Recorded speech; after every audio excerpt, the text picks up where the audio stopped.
The spaceship landed on the icy surface of planet Rigel 7 with a soft hiss. Commander Susan Miller stood at the front viewport, watching as swirling snow danced across the white landscape. This was her first mission as the human representative. To the Cracks Confederation, a role she never expected to have. Susan grew up in a small town in Minnesota where winter lasted 6 months of the year. The cold never bothered her much. She was chosen for this mission because of her experience with harsh winter conditions.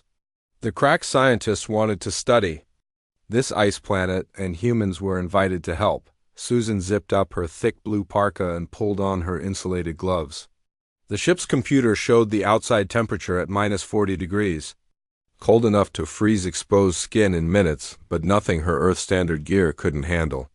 The other 4 humans on her team were getting ready too.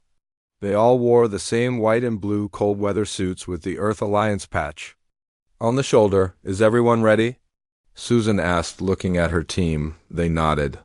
"Remember, the Cracks evolved on a warm planet. They don't understand cold like we do. Be patient with them." The ship's door opened with a hydraulic whoosh. A blast of frigid air rushed in, making everyone but Susan flinch. She stepped onto the metal ramp and walked down to the snow-covered ground. The sky above was pale gray, and the horizon blended with the white ground. Susan took a deep breath, feeling the cold air sting her lungs. It smelled clean and sharp. In the distance, she could see the Cracks ship. It was much larger than the human vessel, with a smooth silver surface that reflected the icy landscape. A group of figures approached, moving slowly across the snow. The Cracks were tall and thin, with shiny exoskeletons that looked like polished bronze. They wore what appeared to be heated suits with clear helmets that showed their insect-like faces. Susan counted 6 of them. "Welcome to Rigel 7, Commander Miller," said the lead Cracks as they got closer. His voice came through a translator device on his suit. "I am Ambassador Zix. We are pleased you agreed to this joint mission."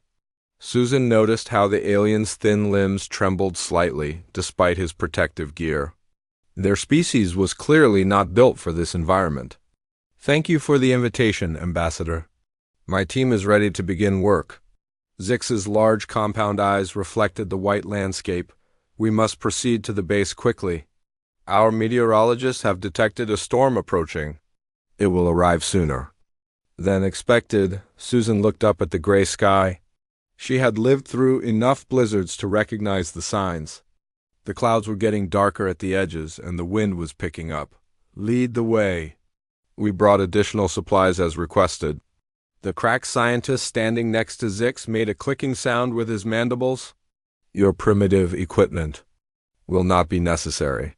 Our base has the most advanced climate control systems in the galaxy." Susan smiled politely but said nothing. She had learned that many spacefaring species looked down on human technology. Earth had only joined the galactic community 30 years ago, while the Cracks had been traveling between stars for centuries. But she also knew that technology sometimes failed when nature decided to show its power. The combined group walked across the snow toward a cluster of domed structures about half a mile away. The Cracks moved awkwardly, their long legs sinking into the snow with each step. The humans followed more easily, their boots designed for this kind of terrain. "How long have you been on Rigel 7? Susan asked as they walked. 3 standard weeks, replied Zix. "We are studying the unique properties of the ice here. It contains compounds not found anywhere else in known space. The applications could be significant," Susan nodded. "What kind of storm are we expecting?" "A Class 3 snow event," said one of the other Cracks, this one wearing a suit with science insignia. "Wind speeds of approximately 90 of your miles per hour. Temperatures dropping to -70 and heavy precipitation. It should pass within 26 hours. Susan frowned. That was worse than she expected. "Have you experienced similar conditions since you've been here?" "No," admitted Zix. "This will be the most severe weather event since our arrival. But there is no cause for concern. Our shelters are designed to withstand much worse." They reached the base, which consisted of 5 interconnected domes made of a translucent material. Inside, the temperature was pleasantly warm. Susan and her team removed their outer gear while the crack scientists watched with what seemed like curiosity. "Your species tolerates cold well," observed one of the cracks. "Some of us do," Susan replied. "I grew up in a place with harsh winters. You get used to it." The cracks led them on a tour of the facility. It was impressive, with advanced laboratories filled with equipment Susan didn't recognize. The main dome served as a command center, with screens showing weather data and research findings. The smallest dome contained sleeping quarters for both species. "We will begin the collaborative research tomorrow," said Zix. "For now, please settle in. The storm will arrive in approximately 3 hours, but we are perfectly safe here." Susan helped her team store their gear and set up their equipment. The cracks seemed confident in their technology, but something didn't feel right to her. She had lived through too many winter storms to take them lightly. "Jerry," she said quietly to her second-in-command, "make sure our emergency supplies are easily accessible, just in case." Jerry nodded without question. He was from Colorado and understood winter survival as well as she did. 2 hours later, the storm hit. It came faster than the cracks had predicted. The wind howled around the domes, and snow began to pile up against the walls. The temperature outside plummeted rapidly. At first, everything seemed fine. The crack scientists continued their work, occasionally glancing at the weather readings, but showing no concern. Then the lights flickered. "Just a minor power fluctuation," assured one of the crack's engineers. "The backup systems will compensate." But Susan had noticed something the aliens hadn't. The temperature inside the dome had dropped several degrees in the last few minutes. She could feel it on her skin. "Ambassador Zix," she said, "I think there might be a problem with your heating system." Before the alien could respond, the lights went out completely. Emergency lighting came on a moment later, casting an eerie blue glow throughout the dome. "This is unexpected," said Zix, his voice now showing the first signs of concern. The main power generator should not have failed. The temperature continued to drop. Susan could now see her breath forming small clouds in front of her face. The cracks were beginning to shiver noticeably, their movements becoming slower. "What's the status of your backup systems?" Susan asked. "They are running at capacity, but something is wrong," replied the crack's engineer, his mandibles clicking rapidly in what Susan recognized as their version of anxiety. "The extreme cold is affecting our equipment in ways we did not anticipate.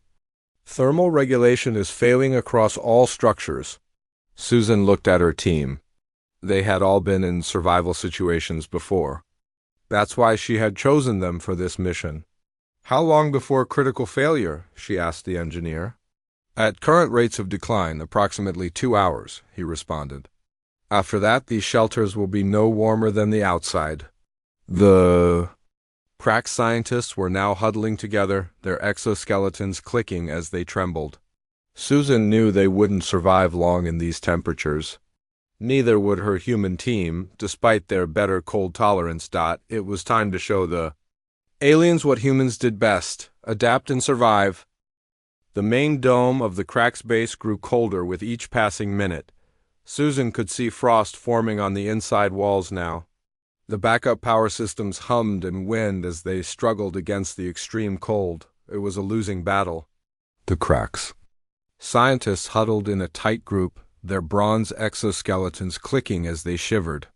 Their species evolved on a warm planet and had no natural defenses against this kind of cold.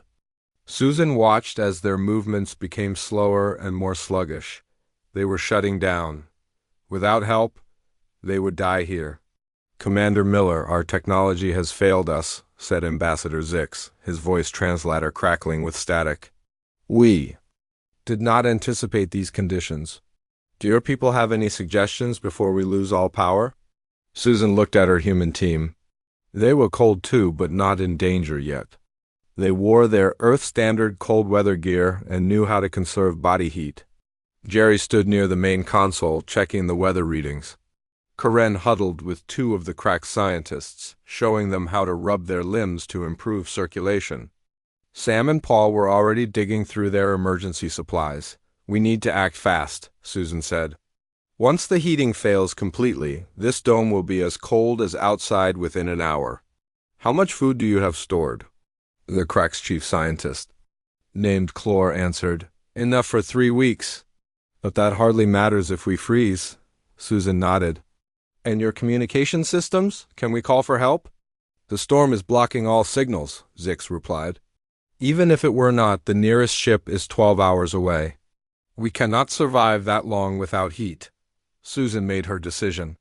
She had seen humans survive worse conditions with less. Jerry, what's the latest on the storm? Jerry looked up from the console. Wind speed 95 miles per hour, temperature outside -72 and dropping. Snow accumulation already 2 feet and piling up fast. The dome walls are starting to crack from the pressure. Susan turned to her team. Karen, keep the cracks moving. They need to stay active to keep their blood flowing. Sam, gather all the emergency rations and water. Paul, get our tools ready. You and I are going outside. Ambassador Zix's compound eyes widened. Outside? Commander Miller, that is suicide. No life form can survive in these conditions.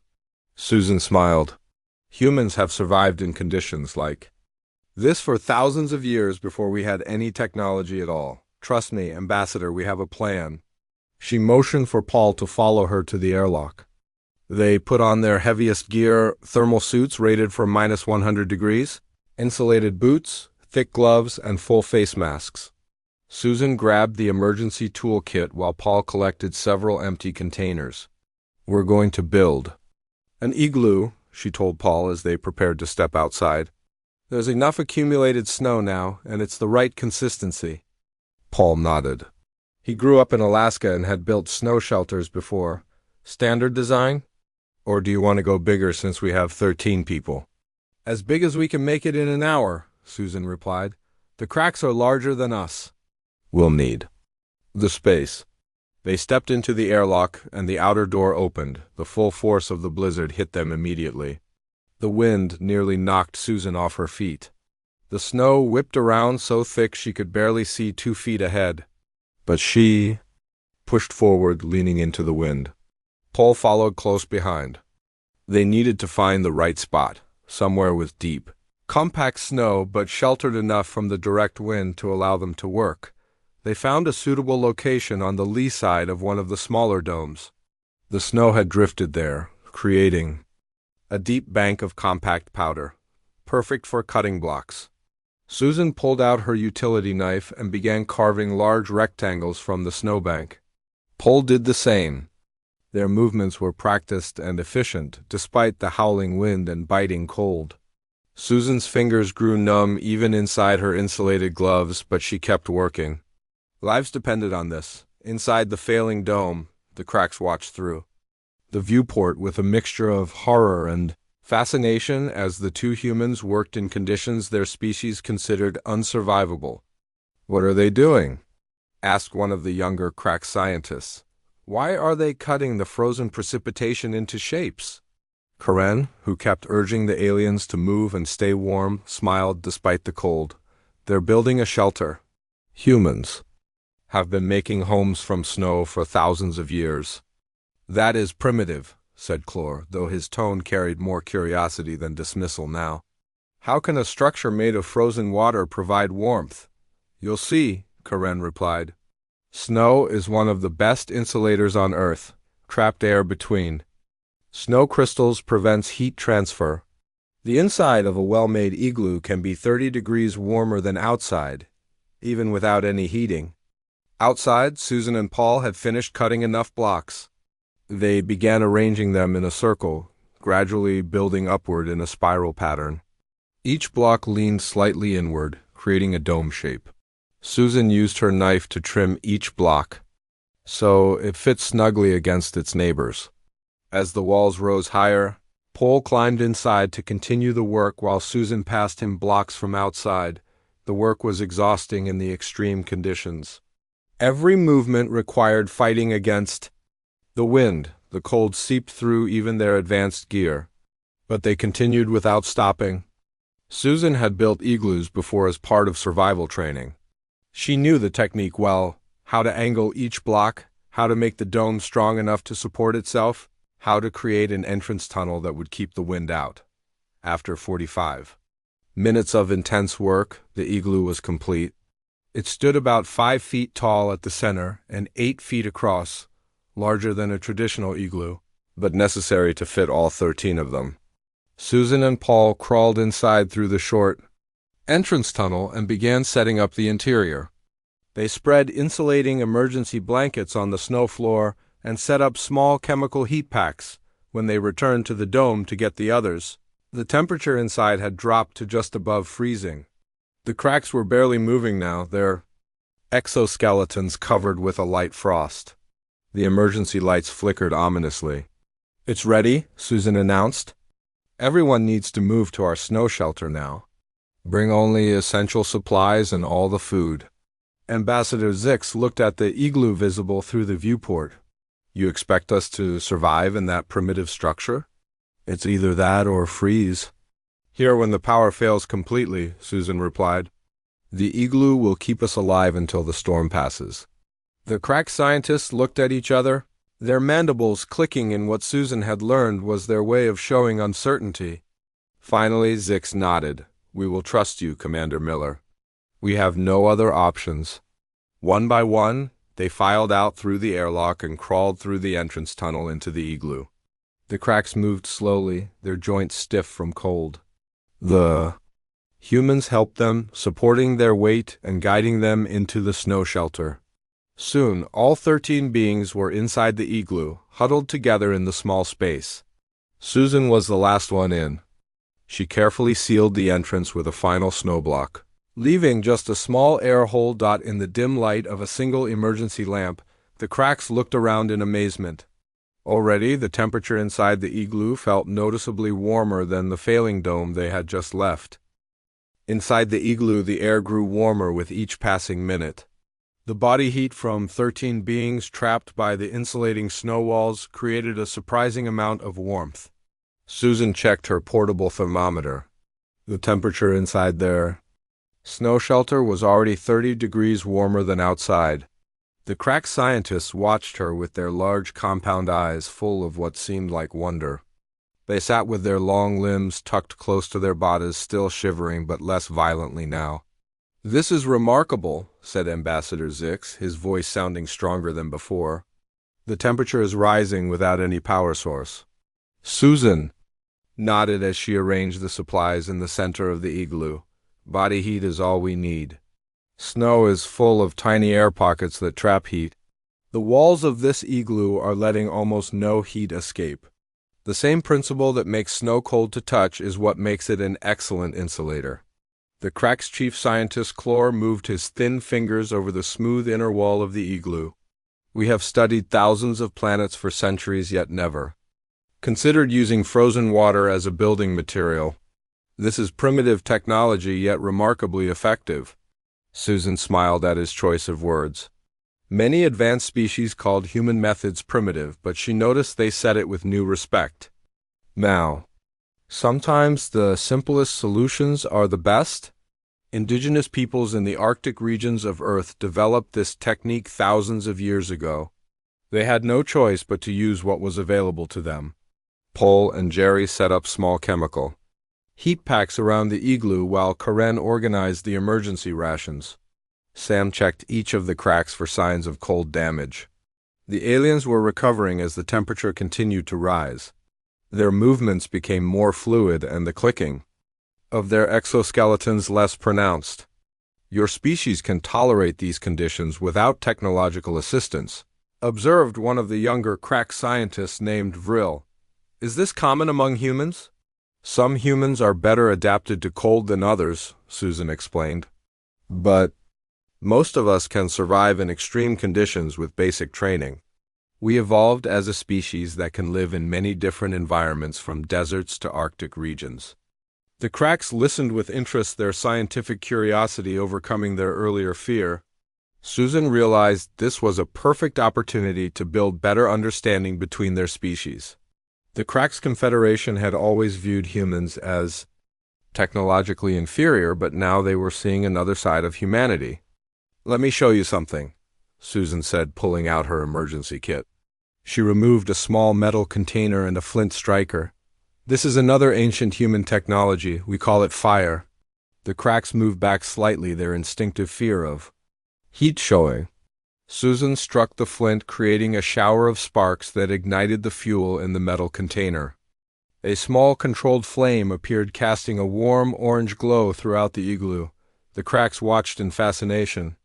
Combustion, said Clore. We understand the principle but rarely use open flame. Our technology eliminated the need centuries ago. Susan nodded.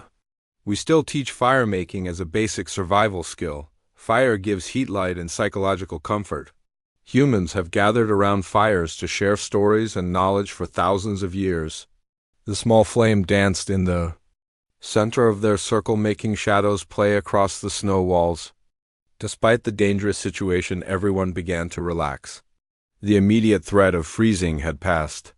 Now they just needed to wait out the storm. How long will this snow dwelling last? Asked Ambassador Zix. Days if needed, Susan replied. As the inside surface melts slightly from our body heat, it refreezes, making the walls stronger. The structure actually gets stronger over time up to a point. The Cracks engineers exchanged glances, their mandibles moving in what Susan had learned. Was their expression of amazement? One of them pulled out a small device and began scanning the igloo walls. The thermal efficiency is remarkable, the engineer said. And the structural integrity is far greater than expected for such a simple material. We could incorporate these principles into our own designs. Susan watched as the Cracks began to examine the igloo with new interest. Their initial dismissal of human primitive technology had transformed into scientific curiosity. She felt a sense of pride not just in human ingenuity, but in the bridge being built between their species. Hours passed as the storm continued to rage outside. The wind howled around their snow shelter, but inside they were protected and warm. Susan organized their supplies, making sure everyone had enough to eat and drink. The Cracks' nutritional packets tasted strange to the humans but were safe for them to consume. Similarly, the Cracks could eat some of the human emergency rations, though they found the texture unusual. Tell us more about human survival techniques? Asked Vril, who seemed the most fascinated by their situation. What other methods do you use in extreme environments? Susan and her team took turns explaining various human adaptations and survival strategies. They described how to find water in deserts, how to navigate by stars, how to make tools from natural materials. The Cracks listened with growing respect, asking detailed questions and comparing notes with their own knowledge. Humans evolved as persistence hunters, Sem explained. We're not the strongest or fastest species, but we can outlast almost any prey through endurance. We can track animals for days, maintaining a steady pace until they collapse from exhaustion. This explains much about your species' success, noted Clore. You have biological adaptations that technology cannot easily replace. We have a saying, Jerry added, necessity is the mother of invention. When humans face challenges, we become very creative. As they talked, the temperature in the igloo stabilized at just above freezing. Cold by human standards, but warm enough to survive comfortably. In their winter gear. For the Cracks, it was still uncomfortably cool, but with the emergency thermal wraps they had brought from their base, they were managing well. Susan checked her watch. They had been in the igloo for 6 hours now, according to the weather predictions. The storm would last at least 20 more hours. They had enough supplies to last that long, but she worried about the psychological impact of being confined in such a small space. In situations like this, humans often share stories, she suggested. It helps pass the time and keep spirits up. The Cracks seemed intrigued by this idea. In their culture, information was typically exchanged for practical purposes, not entertainment. But they were scientists, curious about other species and willing to try new experiences. What kind of stories? Asked Ambassador Zix. Any kind, Susan replied. Personal experiences, scientific discoveries, fictional tales. The important thing is the sharing. And so in that small igloo on a frozen planet far from Earth, humans and aliens began to exchange stories. The cracks told of their first ventures into space, of strange worlds they had discovered, of scientific breakthroughs that had transformed their civilization. The humans shared tales of Earth's diverse cultures, of historical adventures, of personal challenges overcome. As they talked, Susan noticed something important happening. The initial barrier between their species was melting away like snow in sunshine. They were no longer just humans and cracks, two species with different technologies and evolutionary histories. They were simply people sharing a difficult experience, finding common ground in their differences. The storm outside the igloo grew even stronger during the night.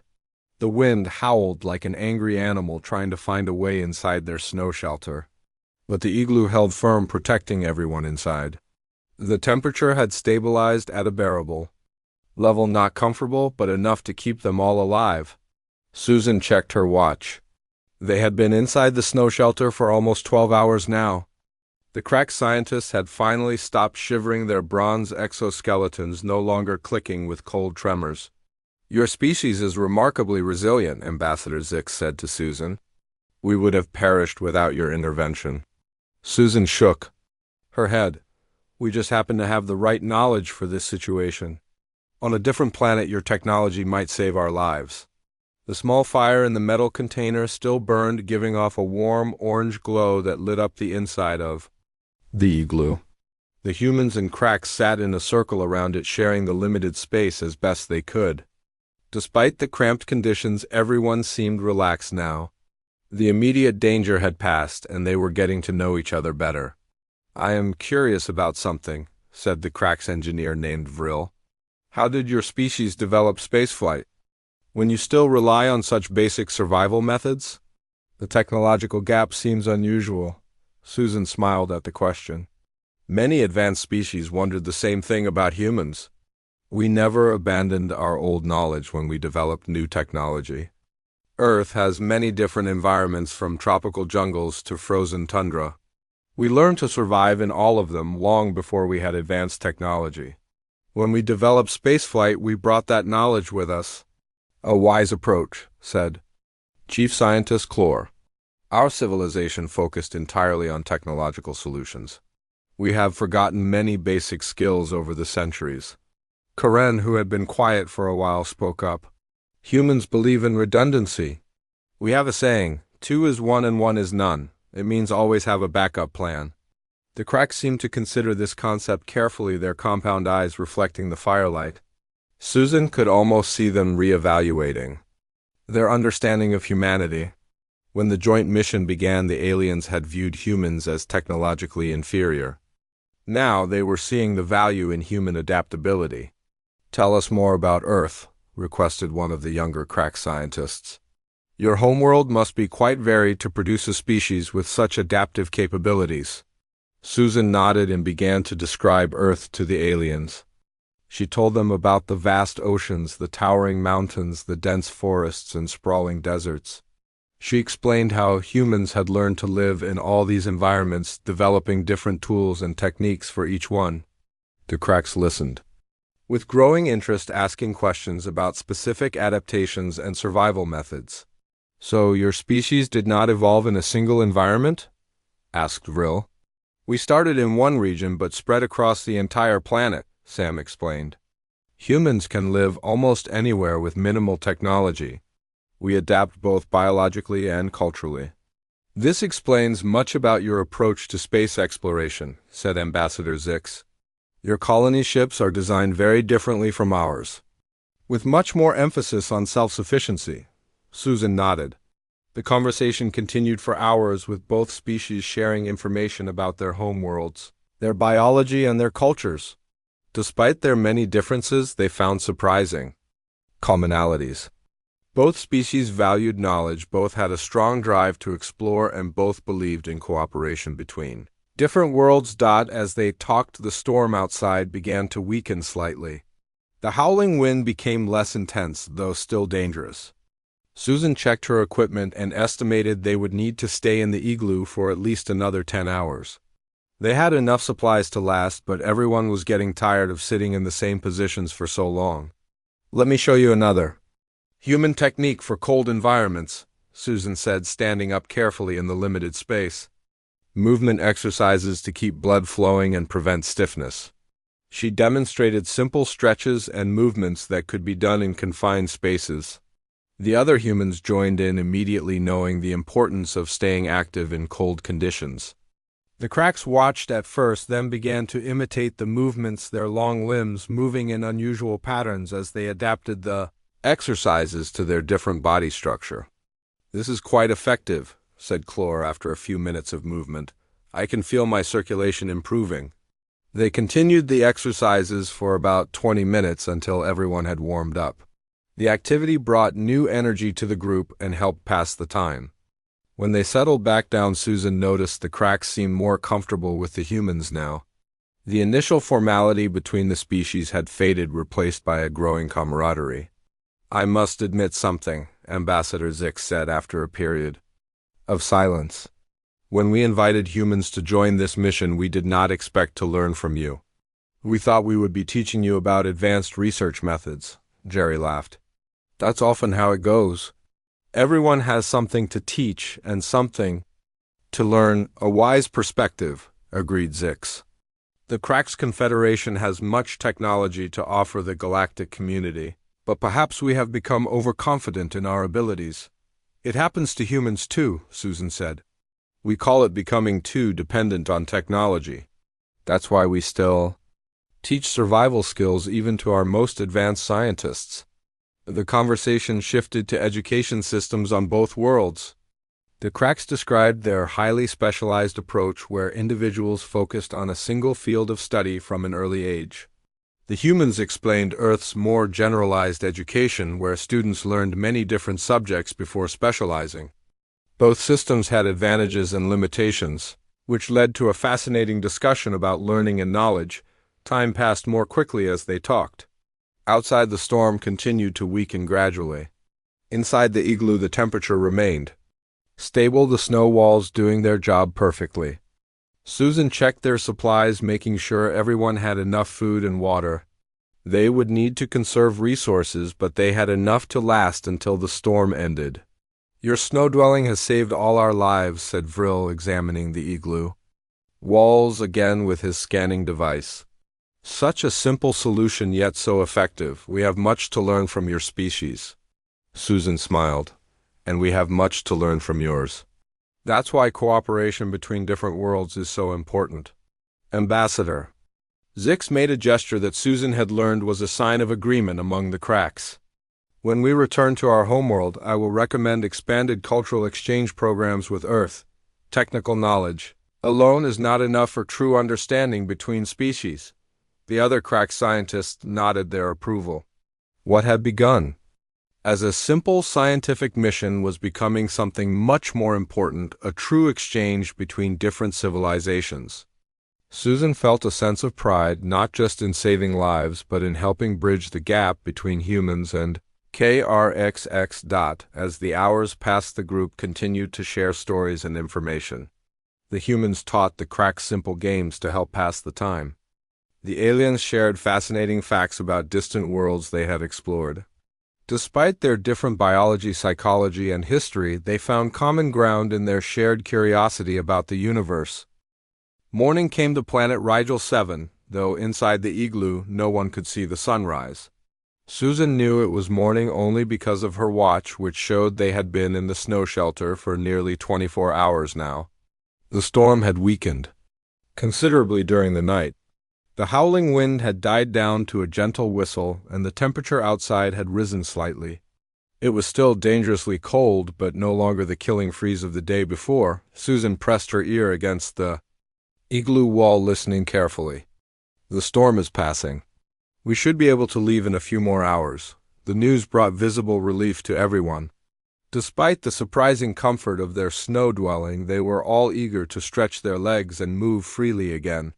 The Cracks scientists had adapted remarkably well to the situation, their initial fear of primitive conditions replaced by scientific interest in human survival techniques. "Before we part ways, I want to thank you properly, Commander Miller," said Ambassador Zix. "Your knowledge saved our lives when our technology failed. The Cracks Confederation is in your debt." Susan smiled. No debt necessary, Ambassador. Helping each other is what cooperation between species is all about. Chief Scientist Clore had been scanning the igloo walls with his devices all night, studying the properties of compressed snow. We have learned more from this experience than from all our previous research on this planet. The thermal properties of snow structures could revolutionize our approach to extreme environment shelters. The humans exchanged amused glances. What seemed basic knowledge to them was a scientific breakthrough to the technologically advanced. Cracks. It was a good reminder that different evolutionary paths led to different kinds of wisdom. Perhaps we should include basic survival training in future joint missions, suggested Karen. Both species could benefit from sharing such knowledge. Ambassador Zix made a gesture of strong agreement. An excellent proposal. I will recommend it to the Confederation Council immediately. The final hours in the igloo passed with more conversation and planning for future cooperation. The humans taught the cracks more about adapting to different environments without relying on technology. The aliens shared their advanced understanding of planetary science and space travel. Both groups found value in what the other had to offer. By midday, the storm had passed completely. Susan carefully removed the snow block that sealed the entrance tunnel and crawled outside to check conditions. The sky above was clear and pale blue, the sun shining brightly on the vast white landscape. Massive drifts of snow had formed around their igloo and the crack's base domes. The temperature was still well below freezing, but much warmer than during the storm. Susan crawled back inside. All clear. We can leave whenever everyone is ready. One by one, they emerged from the igloo, blinking in the bright sunlight. The cracks looked around in amazement at the transformed landscape. Their base was almost completely buried in snow, with only the tops of the domes visible. Without power, the structures were unusable frozen shells. Our equipment, lamented one of the cracks. Engineers. Everything is lost. Not necessarily, said Susan. Once rescue arrives, we can recover most of it. Equipment can handle cold better than living beings. They stood together admiring the igloo that had saved their lives. It looked small and humble compared to the advanced domes of the crack space, yet it had succeeded where the alien technology had failed. Ambassador Zix approached Susan, his posture showing what she had learned was deep respect in Crack's body language. The cracks have traveled between stars for 5 centuries, he said. Yet we never considered that the most effective solution could be the simplest one. This lesson will not be forgotten. Susan nodded, appreciating his words. Every species has blind spots, Ambassador. That's why diversity is so important. Different perspectives help us see what we might miss on our own. They set up a simple camp outside the igloo using the remaining emergency supplies. Susan checked her communication device and found that with the storm past, they could now send a signal to orbiting ships. Help would arrive within a few hours.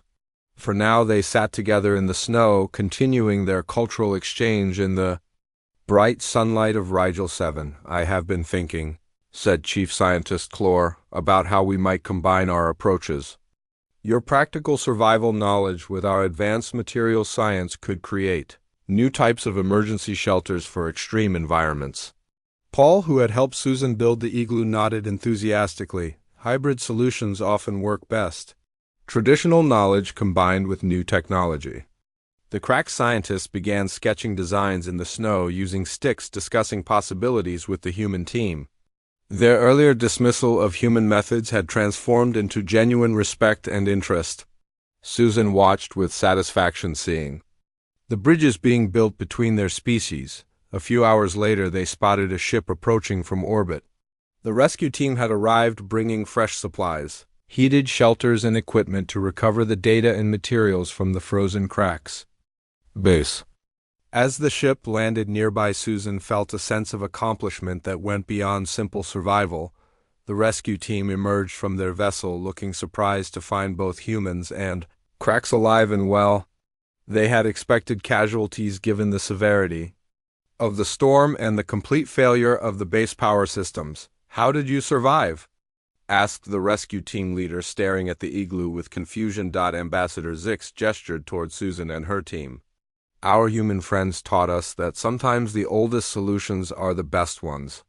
We have much to learn from Earth despite our technological advantages. In the days that followed, the joint mission was reorganized. Instead of simply studying the ice planet, both species now focused on learning from each other. The humans shared their knowledge of adaptation and survival, while the cracks taught advanced scientific techniques. Together they developed new approaches that combined the strengths of both civilizations. Word of the incident spread throughout the galactic community. Other species became interested in human survival techniques, recognizing their value for space exploration.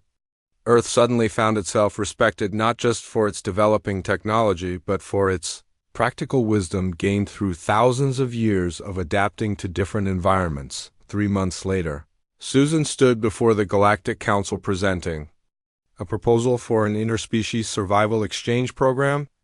Representatives from 12 spacefaring civilizations listened with interest as she explained how different species could share their unique adaptations and survival strategies. The universe presents countless challenges, she concluded. No single species has all the answers. By combining our knowledge, we become stronger, more adaptable, and better prepared for whatever we might face among the stars. The proposal was approved unanimously. As Susan left the council chamber, Ambassador Zix approached her with news that the Cracks Confederation had already begun implementing human survival training for all their exploration teams. The Igloo incident, as it is now called, has changed our approach to space exploration, he told her. We no longer rely solely on technology. Your human wisdom has proven its value beyond question. Susan smiled, thinking of that small snow shelter on a distant frozen world. A simple solution based on ancient human knowledge had not only saved lives but had changed how advanced civilizations viewed humanity. Sometimes the oldest ideas were still the best ones. As humans ventured further into space, they brought with them not just their technology but their remarkable adaptability, the true strength of their species.